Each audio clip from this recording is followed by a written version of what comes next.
नमस्कार दोस्तों, study IQ में आप सभी का बहुत बहुत स्वागत है। इस वीडियो में हम बात करने वाले हैं इंटरनेशनल रिलेशंस के पिछले एक साल के करंट अफेयर्स की। जो लोग हमारे साथ नए जुड़ रहे हैं उनको बता दूं, ये पूरा का पूरा कोर्स जो है इसका नाम है UPSC current affairs crash course. ठीक है, इसका जो मेन फोकस है वो हम यूपीएससी 2020 के जो प्रीलिम्स एग्जामिनेशन है उसको फोकस कर रहे हैं, लेकिन ऐसा नहीं कि ये और एग्ज़ाम्स के लिए काम नहीं आ सकता। ये बाकी कई सारे एग्ज़ाम्स जैसे कि स्टेट पीसीएस, बैंक पीओ वगैरह के एग्ज़ाम्स के लिए भी आपको हेल्पफुल हो सकता है।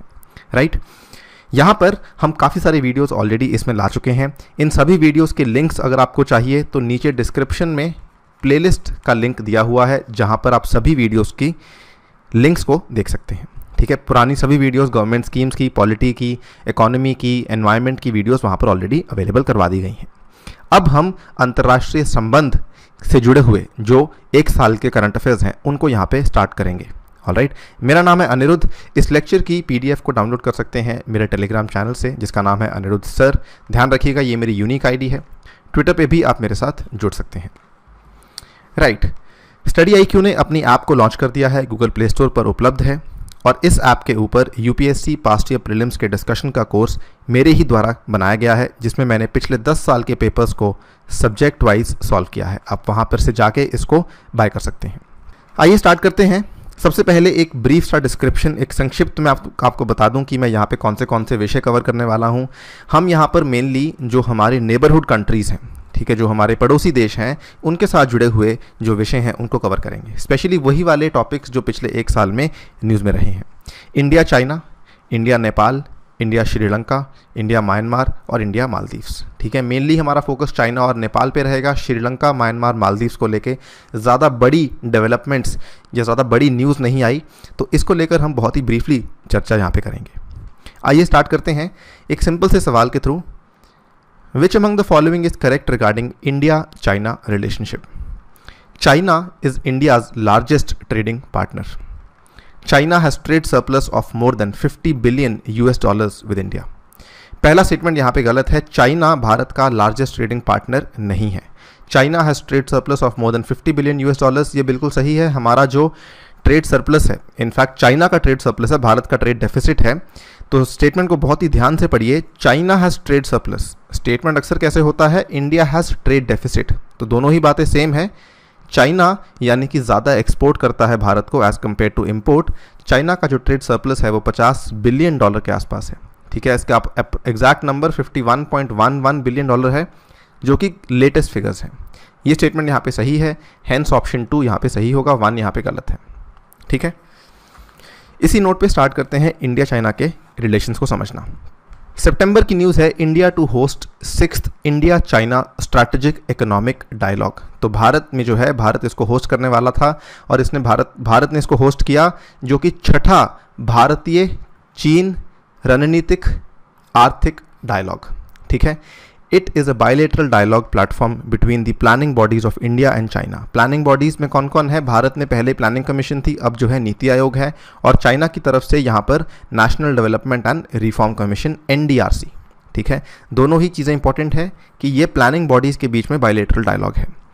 दी आइडिया जो है, ये आइडिया सबसे पहले फ्लोट किया गया था 2010 में, लेकिन ये जो है कुछ समय बाद स्टार्ट हुआ था। ठीक है, इसका जो 6th अभी डायलॉग है ये पिछले साल हुआ है, तो ये नंबर भी इंपॉर्टेंट है कि कौन से नंबर का डायलॉग 2019 में कंडक्ट हुआ है।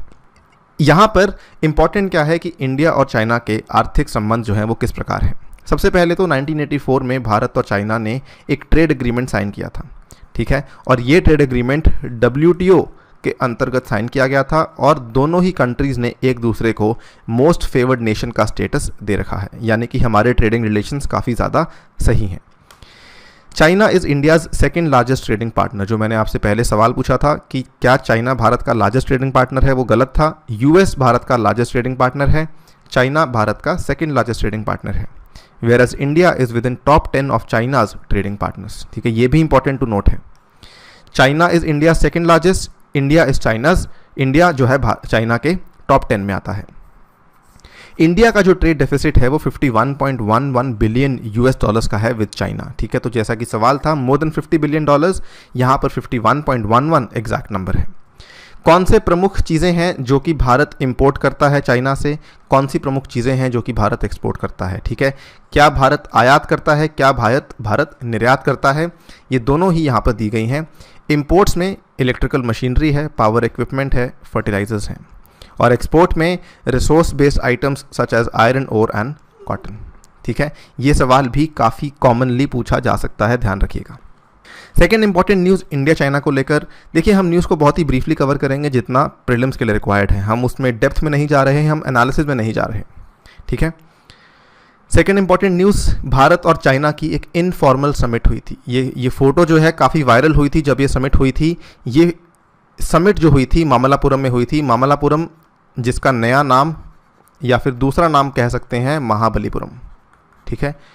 ये चेन्नई से लगभग 40 किलोमीटर की दूरी पे है और ये वर्ल्ड हेरिटेज साइट भी है। यहाँ पर प्रधानमंत्री मोदी और चाइना के प्रेसिडेंट जी जिनपिंग जो है आपस में मिले थे। ये इंडिया और चाइना की सेकंड इनफॉर्मल समिट हुई थी। Very very important to note, यहाँ पर जो पहली इनफॉर्मल समिट हुई थी वो अप्रैल 2018 में हुई थी वुहान के शहर में। वुहान का शहर बहुत ज़्यादा न्यूज़ में है, आप सभी जानते हैं किस लिए, राइट। यहाँ पर पहली समिट वुहान में हुई थी, दूसरी समिट जो है वो चेन्नई के मामल्लापुरम यानी कि महाबलीपुरम में हुई है। इस समिट के इंपॉर्टेंट पॉइंट्स क्या थे? Establish a high level economic and trade dialogue mechanism, कि हम एक ऐसा मैकेनिज्म स्थापित करना चाहते हैं जहां पर ऊंचे स्तर की इकोनॉमिक और ट्रेड डायलॉग हो सके। The year 2020 will be designated as year of India China cultural and people to people exchanges, ठीक है। तो ये 2020 को हम ये वाली डेजिग्नेशन देंगे भारत और चाइना के लिए। Sister state relationship between Tamil Nadu and Fujian province, ये काफ़ी ज़्यादा एक्सपेक्टेड क्वेश्चन है कि सिस्टर सिटीज़ क्या होती हैं। बेसिकली सिस्टर सिटीज़ का जो कॉन्सेप्ट है वो ये कहता है कि जैसे चाइना की जो कोई स्टेट है वो काफ़ी ज़्यादा विकसित है, काफ़ी ज़्यादा डेवलप्ड है, तो हम अपनी स्टेट को उसी के ऊपर मॉडल करेंगे। तो चाइना का फुजियान प्रोविंस पे मॉडल किया जाएगा भारत के तमिलनाडु को, ठीक है। इसे कहा जाता है sister state relationship. Chennai connect to manage differences in such a way that they would not allow differences on any issue to become a disputes, यानी कि यदि आपस में दोनों देशों में आपस में अगर छोटे मोटे कोई अंतर हैं तो वो आगे जाकर बड़े विवाद में तब्दील ना हो जाए, इसके लिए चेन्नई कनेक्ट जो है वो किया जाएगा। चेन्नई कनेक्ट जो है ये एक फ्रेज़ है। सवाल ऐसे भी आ सकता है कि हाल ही में चेन्नई कनेक्ट जो कि खबरों में था, ये किस दो कंट्रीज़ के बीच के साथ जुड़ा हुआ है, ठीक है। यहाँ पर जो मैंने अभी नाम लिया सिस्टर सिटी रिलेशनशिप्स का, सिस्टर सिटीज़ भी कहते हैं इसे, या फिर ट्विन टाउन्स या ट्विन सिटीज़ भी कहते हैं इसे। They are form of legal और social agreement between towns, cities, countries, states in geographically and politically distinct areas to promote cultural and commercial ties, ठीक है। तो इससे क्या होगा कि अगर हम मान लीजिए एक शहर को किसी और देश के किसी और शहर से के साथ सिस्टर सिटी का टैग दे रहे हैं, तो दोनों ही शहरों में, दोनों ही अलग अलग देशों के दोनों शहरों में कल्चरल और कमर्शियल टाइज, ठीक है, सांस्कृतिक और वाणिज्यिक दोनों ही संबंध जो हैं वो बेहतर होंगे। इसमें कुछ एग्जाम्पल्स हैं चाइना के साथ हमने कौन से हैं, औरंगाबाद और डुनुहांग, चाइना के साथ ही हैदराबाद और किंगडाओ, चाइना के साथ चेन्नई एंड चॉनगोइंग, जापान के साथ अहमदाबाद एंड कोबे, यूएसए के साथ दिल्ली एंड शिकागो, ठीक है। तो ये कुछ एग्जाम्पल्स हैं जो जनरली न्यूज़ में रहते हैं regarding some sister city arrangements. अगली खबर बॉर्डर डिस्प्यूट को लेके है अरुणाचल प्रदेश में। ये काफ़ी न्यूज़ में रही और ये हाल ही की खबर है। फरवरी 2020 को, बेसिकली 20 फरवरी 2020 को, जब होम मिनिस्टर अमित शाह अरुणाचल प्रदेश गए थे, ठीक है। ये किस दिन गए थे? China objected to home minister's visit to Arunachal Pradesh to celebrate its 34th statehood day. Home minister जो है हमारे अमित शाह, जो हमारे गृह मंत्री हैं, ये 34वें स्टेटहुड डे के दिन इन्होंने अरुणाचल प्रदेश को विजिट किया, जहां पर जाकर इन्होंने कई सारे प्रोजेक्ट्स को लॉन्च किया which were related to industry and roads. यहाँ पर चाइना का ये बेसिकली इसको ऑब्जेक्ट इसलिए किया, उन्होंने कहा कि अरुणाचल प्रदेश जो है वो एक डिस्प्यूटेड एरिया है, आप वहाँ पर जाकर इस तरीके से प्रोजेक्ट्स को लॉन्च नहीं कर सकते, राइट। जो डिस्प्यूट है उसको समझ लेते हैं। बेसिकली थोड़ा इतिहास क्या है इसके साथ जुड़ा हुआ। India shares a 1140 kilometre long boundary with China in the eastern sector. China के साथ हमारे दो सेक्टर्स हैं, ठीक है। एक हमारा वेस्टर्न सेक्टर है और एक हमारा ईस्टर्न सेक्टर है। थोड़ा मैप को दोबारा बनाता हूँ। एक रफ मैप आपको आइडिया होना चाहिए, बनाना भी आपको आना चाहिए, काफ़ी इंपॉर्टेंट है मेंस के लिए स्पेशली। सो चाइना के साथ एक तो यहाँ पर हमारा ईस्टर्न सेक्टर जुड़ता है और ये यहाँ पर हमारा वेस्टर्न सेक्टर जुड़ता है। वेस्टर्न सेक्टर के बारे में आपको मालूम होगा, अक्साई चिन यहाँ पर डिस्प्यूटेड एरिया है और यहाँ पर अरुणाचल प्रदेश जो है वो डिस्प्यूटेड एरिया है। ईस्टर्न सेक्टर में जो हमारी बाउंड्री है वो लगभग 1140 किलोमीटर की है। It runs from eastern limit of Bhutan to the tri junction of Tibet, India and Myanmar. ठीक है, आप यहाँ पे देख सकते हैं ये यहाँ से स्टार्ट होते हुए जो ये भूटान की लिमिट है यहाँ तक रन करता है और ये ट्राई जंक्शन है। ट्राई जंक्शन किस किस का है? ये म्यांमार, इंडिया और तिब्बत का। ठीक है, इस बाउंड्री लाइन को मैकमोहन लाइन कहा जाता है। बहुत ध्यान से सुनिएगा, जो हमारी ये वाली लाइन है, जो ये डिस्प्यूटेड लाइन है, इसे मैकमोहन लाइन कहा जाता है। ठीक है, और जो यहाँ पर लाइन बनाई गई है इसे LAC कहा जाता है, लाइन ऑफ एक्चुअल कंट्रोल। ये बेसिकली हमने मैप वो दिखाया है जो कि डिस्प्यूट्स को दिखा रहा है। ठीक है, तो ये भारत का वो वाला मैप है जहाँ पर फॉर एग्जांपल कश्मीर का ये POK वाला पार्ट है, ये अक्साई चिन वाला पार्ट है, ये डिस्प्यूटेड एरियाज को यहाँ पे दिखाया जा रहा है। However China considers the McMahon line illegal and unacceptable. China जो है मैकमोहन लाइन को कानूनन रूप से नहीं मानता। क्यों नहीं मानता? क्योंकि चाइना ने ये कहा कि जिस दिन और जिसने ये मैकमोहन लाइन को बनाया था वो चाइना से बिना पूछे बनाया था। तिब्बतियन रिप्रेजेंटेटिव्स, तिब्बत के कुछ प्रतिनिधि थे जिन्होंने इस मैकमोहन लाइन को साइन किया था भारत के साथ। 1914 में एक सम्मेलन हुआ था उस टाइम पर। ठीक है, लेकिन चाइना का ये मानना है तिब्बत जो है वो हमसे पूछे बिना कोई भी सम्मेलन में साइन नहीं कर सकता। तिब्बत के पास ऐसा कोई अधिकार नहीं, इसीलिए हम मैकमोहन लाइन को यहाँ पर नहीं मानते, हम इसे खारिज करते हैं। ठीक है, तो ये डिस्प्यूट है इंडिया और चाइना को लेकर, बेसिकली ईस्टर्न सेक्टर में अरुणाचल प्रदेश में। और यहाँ तक कि चाइना अरुणाचल प्रदेश को अपने हिसाब से सदर्न तिब्बत भी बोलता है या फिर तिब्बत ऑटोनॉमस रीजन भी बोलता है। वो उसको अरुणाचल प्रदेश का नाम नहीं देता, अरुणाचल प्रदेश केवल उसे भारत बोलता है। ठीक है, काफ़ी सारे फैक्ट्स मैंने आपके साथ शेयर किए यहाँ पे। ये वेस्टर्न सेक्टर है, ये ईस्टर्न सेक्टर है। दोबारा से रिपीट कर रहा हूँ, यहाँ मैकमोहन लाइन है और यहाँ पर लाइन ऑफ एक्चुअल कंट्रोल है। क्लियर? काफ़ी इंपॉर्टेंट है, इसके ऊपर सवाल आने के बहुत सारे चांसेस हैं। इसके साथ हमारे भारत और चाइना के रिलेशंस खत्म होते हैं। अब हम इंडिया नेपाल रिलेशंस की बात करते हैं। इसमें दो बड़ी चीज़ें बाहर आती हैं। सबसे पहले तो आता है Nepal to help India in checking third country suspects and terror operatives. ठीक है, नेपाल की आर्म्ड पुलिस फोर्स, जिस तरीके से हमारी सेंट्रल आर्म्ड पुलिस फोर्स है, CAPF का आपने नाम सुना होगा, इसके लिए एग्जामिनेशन भी कंडक्ट करती है UPSC असिस्टेंट कमांडेंट की भर्ती के लिए, राइट। सिमिलरली नेपाल की आर्म्ड पुलिस फोर्स है। इन्होंने भारत को आश्वासन दिया है कि हम आपके साथ पूरा सहयोग देंगे इन checking the doubtful third country operatives on it's soil. ये डिसीजन कब लिया गया? ये फैसला लिया गया 4th India Nepal coordination meeting between SSB and APF। APF जो है नेपाल की तरफ से है और SSB जो है वो हमारी CAPF है जो कि भारत नेपाल बॉर्डर पे तैनात है। ये फैसला लिया गया था पोखरा नेपाल में, जहाँ पर इनके बीच में मीटिंग हुई थी।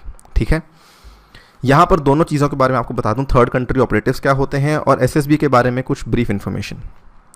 सबसे पहले थर्ड कंट्री ऑपरेटिव्स बेसिकली कहने का मतलब ये है कि भारत और नेपाल को छोड़कर कोई भी अगर यहाँ पर ऑपरेटिव काम कर रहा है तो उसको थर्ड कंट्री ऑपरेटिव का नाम दिया जाएगा। और ये हम थर्ड कंट्री ऑपरेटिव में दोनों ही जो देश हैं वो एक दूसरे का सहयोग करेंगे। ये सहयोग क्यों रिक्वायर्ड है? बिकॉज यहाँ पर बहुत कुछ होता है, स्मगलिंग ऑफ आर्म्स होती है, फेक करेंसी, नारकोटिक्स और बहुत सारी और अपराधी गतिविधियाँ भी होती हैं जिनको यहाँ पर रोकने का ये एक प्रयास है। ठीक है, आपको यहाँ पे एक लफ्ज़ बताना चाहता हूँ। स्मगलिंग ऑफ आर्म्स को एक और लफ्ज़ के नाम से जाना जाता है, गन रनिंग।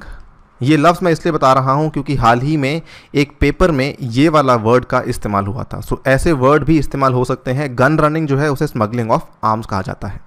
ये सारी एक्टिविटीज़ जो हैं ऑब्वियसली ये एंटी नेशनल हैं और ये टेररिस्ट एक्टिविटीज़ हैं, इसीलिए इनको कंट्रोल करने की ये कोशिश की जा रही है। SSB के बारे में ब्रीफली, SSB जो है ये भारत की एक CAPF है। भारत में कुल मिला के 5 सेंट्रल आर्म्ड पुलिस फोर्सेज हैं।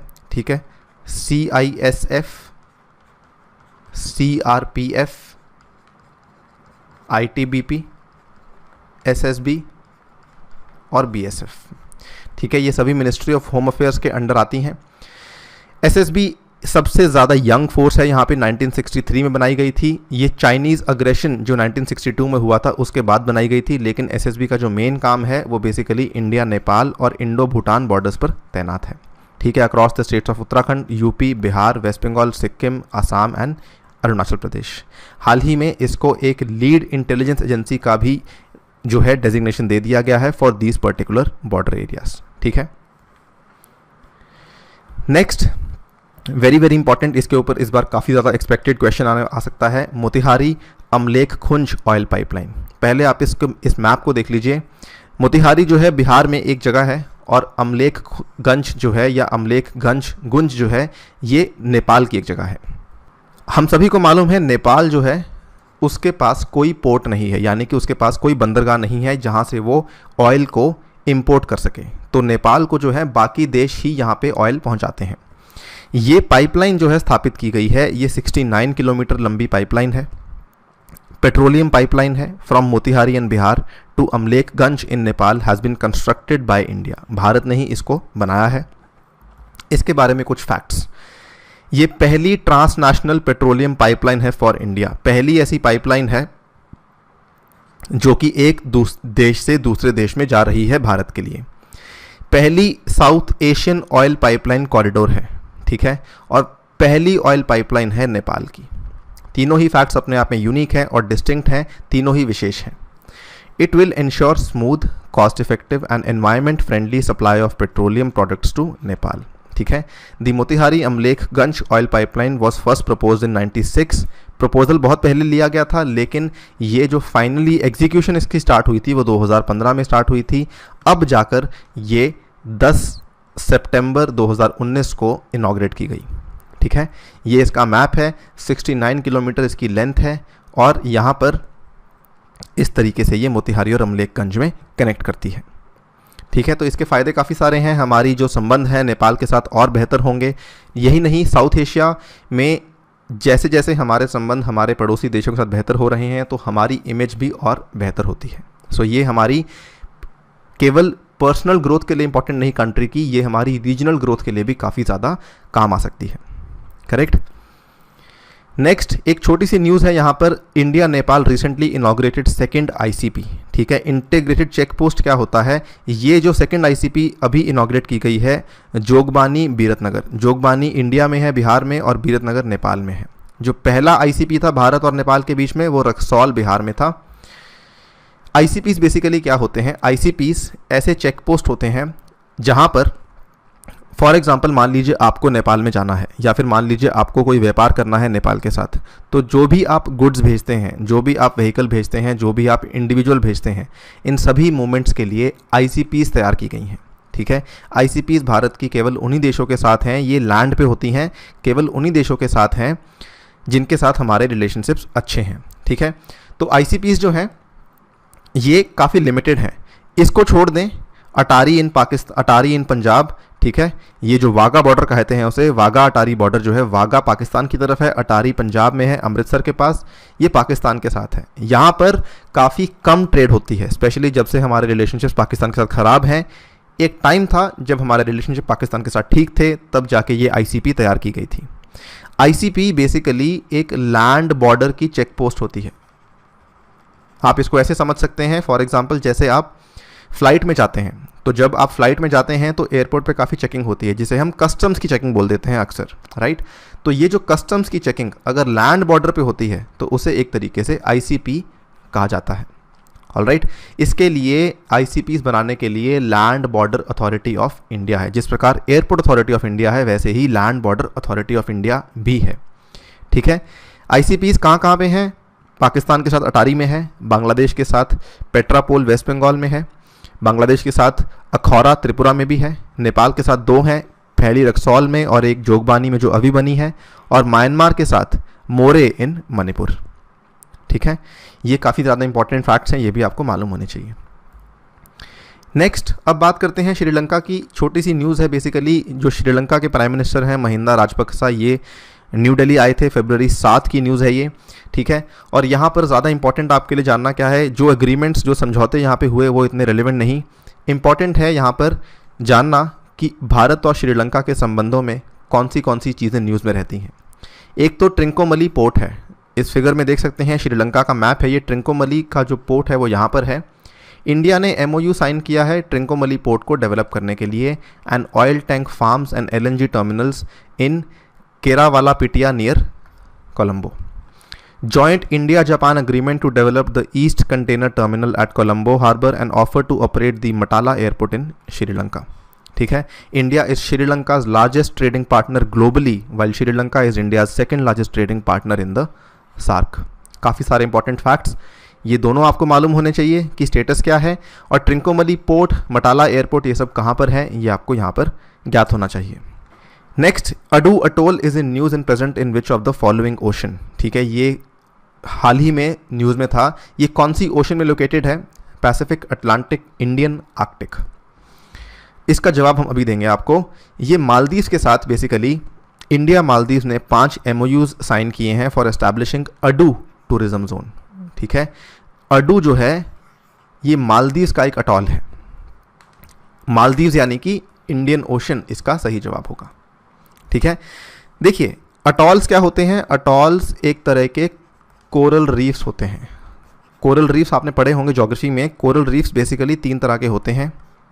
ठीक है, एक होते हैं बैरियर रीफ्स, राइट, एक होते हैं अटॉल्स, एक होते हैं फ्रिंजिंग रीफ्स।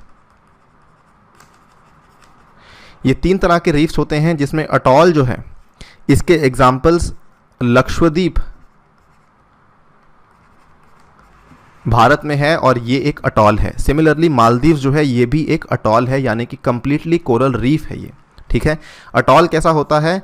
अटॉल बेसिकली कुछ इस तरीके से होता है, एक आइलैंड जो कि नीचे से इमर्ज कर चुका है, राइट, यहाँ पे बीच में लगून होता है, ये अटॉल है आपका, ये पूरा का पूरा अटॉल है और ये बीच में लगून है।